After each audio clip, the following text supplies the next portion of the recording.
झाडल्या तरी देखील आम्ही आझाद मैदान सोडणार नाही, मुंबई सोडून आम्ही कुठेही जाणार नाही। जोपर्यंत आम्हाला आरक्षण मिळत नाही आणि जोपर्यंत जरांगेंकडून काही सूचना मिळत नाही तोपर्यंत आम्हाला गोळ्या झाडल्या तरी देखील आम्ही इथून 1 इंचभर देखील हलणार नाही, कारण पोलीस सध्या ॲक्शन मोडमध्ये आहेत आणि या ठिकाणी RF म्हणजे रॅपिड ॲक्शन फोर्स जो आहे तो तैनात करण्यात आलेला पाहायला मिळतोय। त्याचबरोबर मोठ्या प्रमाणावरती या ठिकाणी CISF जे आहे तेही दाखल झालेलं आहे, मुंबई पोलीस असतील तेही दाखल झालेले आहेत।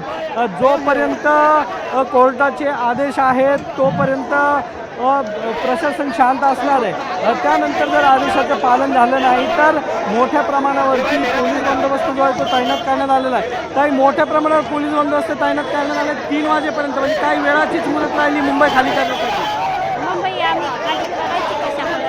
ठीक आहे, तुम्हाला मराठ्याचा प्रॉब्लेम आहे ना, मराठी मग इथं 18 पगड जातीचे लोक राहतात ना, त्यांनी कोर्टाचा आदेश घेऊन राहतात का इथं?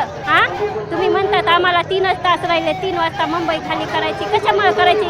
जर कोर्टाने नाही का, मला वाटतं कोर्टाच्या जे न्यायाधीश आहे ना त्यांनी कोर्टाचाच आदेश फॉलो करा, सरकाराच्या नियमामध्ये घुसू नाही। सरकाराला जे करायचं सरकारचं अन्याय बिना अन्याय आमच्यावर अन्याय करतो आणि हे नाही का अतिशय मराठ्यासोबत दुर्दैवाची गोष्ट आहे। खरंच ना, गोरगरीब मराठा त्यांच्या हक्काची लढाई लढतोय व त्यांच्यावर एवढा अन्याय कशामुळे? माझ्या मराठ्यावर रोडनी हाताने रोड साफ केलाय, ते मीडिया दाखवित नाही तुमची कशामुळे? जे दाखवितात चुकीच्या बातम्या दाखवितात। कधी बी नाही का देवेंद्र फडणवीसनी जे महाराष्ट्राचे मुख्यमंत्र्यांनी कसं त्यांना लाजवेल अशी गोष्ट करतात, त्यांचे गुंडे भाड्याचे गुंडे नाही का आमचे असले भगवे रुमाल टोप्या घालते आणि धटिंगशाही करते। तर आम्हाला काही समाजकंटक जे आहेत ते आंदोलनात घुसलेले आहेत, ते आंदोलनाला बदनाम करतात, भगवे पंचे घालतात असं म्हणणं या ताईचं आहे। आता जर आपण बघितलं तर रॅपिड ॲक्शन फोर्स जो आहे तो या ठिकाणी तैनात करण्यात आलेला आहे, त्यांना सूचना ज्या आहेत त्या देण्यात येत आहेत।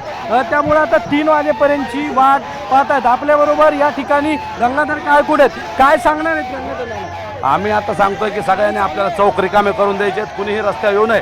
हे पोलीस बांधवांचा जो कोर्टाचा आदेश आहे आणि पोलीस बांधव त्यासाठी तयारी करतायत। तर मनोजदादांचा आदेश आहे, रोडला कुणीही थांबायचं नाही, सगळ्यांनी आझाद मैदानाकडे थांबायचं आहे। आपल्याला आता आझाद मैदानावर सुद्धा निर्णय होणार आहे। आपण जर चुकीचं काही वागलो, आपण कायदा हातात घेतला तर येऊ का आपल्याला आझाद मैदान सुद्धा सोडून जावं लागेल अशी परिस्थिती आहे। कोर्ट आता सारखं आपल्याला वेगवेगळ्या आदेश देत आहे, त्याचं पालन करायचं आहे। पण आम्हाला आपल्या माध्यमातून विनंती करायची माननीय कोर्टाला, एवढा समाज महाराष्ट्रातून आला, यांच्याबद्दल सुद्धा सहानुभूतीचं धोरण करा ना। यांचं आरक्षणाची मागणी आहे तर थोडीशी मागणी न्यायमूर्तींनी लक्षात घ्यावी।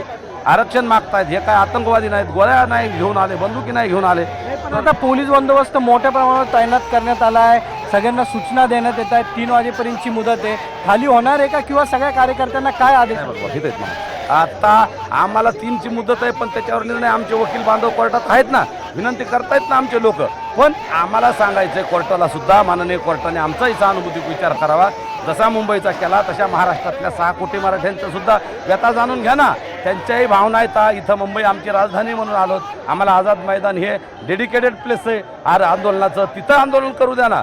कोर्ट तिथं बी आंदोलन करून नसन देणार, मुंबईच्या बाहेर हाकलणार म्हणजे आम्ही काय आतंकवादी आहेत का? आम्ही अफगाणिस्तानातून आलोत का? आम्ही पाकिस्तानहून आलोत का? हा सवाल सुद्धा या निमित्तानं निर्माण होतो। आम्ही या देशाचे नागरिक आहेत, जबाबदार नागरिक आहेत। आता आम्ही सकाळी कालच्या आदेशानंतर तात्काळ 12च्या अगोदर सगळ्या गाड्या रिकाम्या केलं, सगळं रोड चालू झाले, मुंबई चालू झाली, मुंबईच्या बाहेर सगळे आंदोलक गेलेत। फक्त पहिल्या दिवशी परवानगी दिल्याप्रमाणे 5000 आंदोलक आतमध्ये आहेत, 5च्या आतच।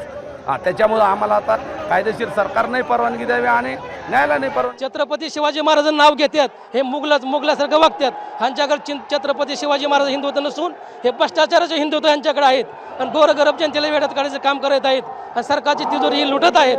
माझं एवढंच म्हणणं आहे, जर आम्हाला या काळात आरक्षण नाही भेटलं तर आम्ही अख्खं मंत्रालय खाली करू, मागणं बंगले खाली करू, पण ह्या सरकारला इथं हाकल्याशिवाय आम्ही राहणार नाही।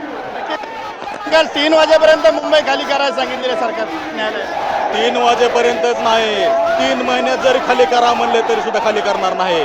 काय आता isakal.com आहे देशातील नंबर 1 ची मराठी न्यूज वेबसाईट।